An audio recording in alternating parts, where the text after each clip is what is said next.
Alrighty. Find the equation of the line perpendicular to the tangent of the curve at that point. So up until right now, we had to do that limiting process. Find the equation, find the slope at the point 3, write the equation of the line. Now what we can do, because I just see a power function, we can find f prime or y prime. Let's write y prime. So isn't that 3x squared minus 9? So that's the derivative.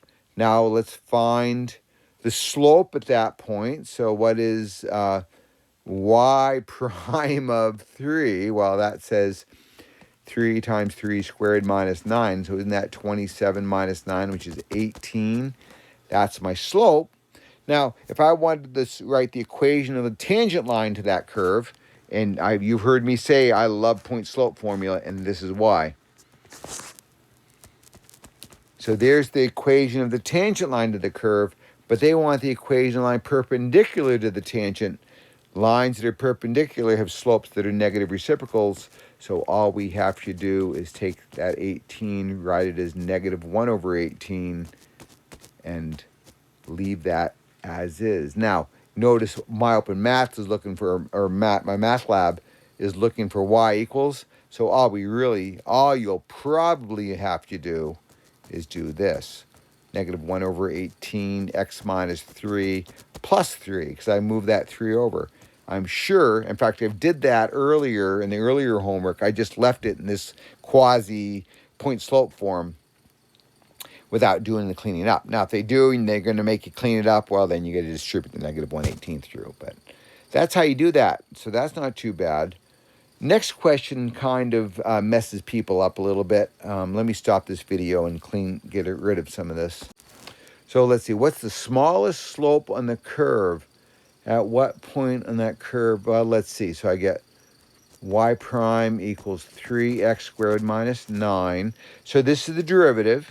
So let's think about what the graph of this derivative looks like. I see a parabola that's been shifted down 9, and then it's been stretched vertically by 3, right? So remember, this is y prime. This is the derivative. So what is the smallest y value? Because the y values are the slope, right? What's the smallest y value of this graph? Well, I think it's this point 0, negative 9, right? So when x equals 0, the slope is negative 9. And so what's the smallest slope in the curve? And so at negative 9. And when does that happen? So when is, so x is 0. So if we go back up into our function, what's y of 0 or f of 0? Well, I think that is going to be 0 cubed minus 9 times 0 plus 3. So it happens at the point 0, 3. Okay? And notice that I went back to the original function. I used this derivative to find the smallest slope and where that happens. And then I had to go back to the original function to find that point. Okay, I hope there isn't a hiccup here. I screwed up on part C, and I wanted to start the video over again. So I hope if you heard a little blah, blah, know that I messed up. So for part C, I believe we already found one point on the curve where the slope is 18, right? Because that's when I did that, when I did the line of the tangent line, y minus 3, because they give us that point, right? That was equal to 18 times x minus 3, right? That was one of them. Now, the derivative is a parabola, right? Y prime equals 3x squared minus 9. And we know parabolas are even functions. And we found, by using the equation, we found when x equals 3, remember, this is the derivative, so it'll be x comma slope, right, of the original function. So this is 318.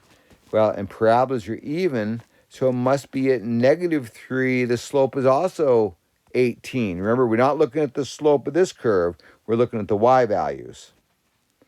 So that's another point. So we know when x equals 3, well, what's y? I guess that's what we got to ask ourselves. So we know that when x equals 3 is going to be at negative 3, I mean, there's another point. So let's see, what's f of negative 3? Well, let's see, that's going to be negative 27 plus 18 plus 3. 18 plus 3 is 21. Negative 27 plus 21 is negative 6, isn't it? So negative 3, negative 6. Notice I haven't even looked at what that cubic equation looks like. So what's the equation of that tangent line?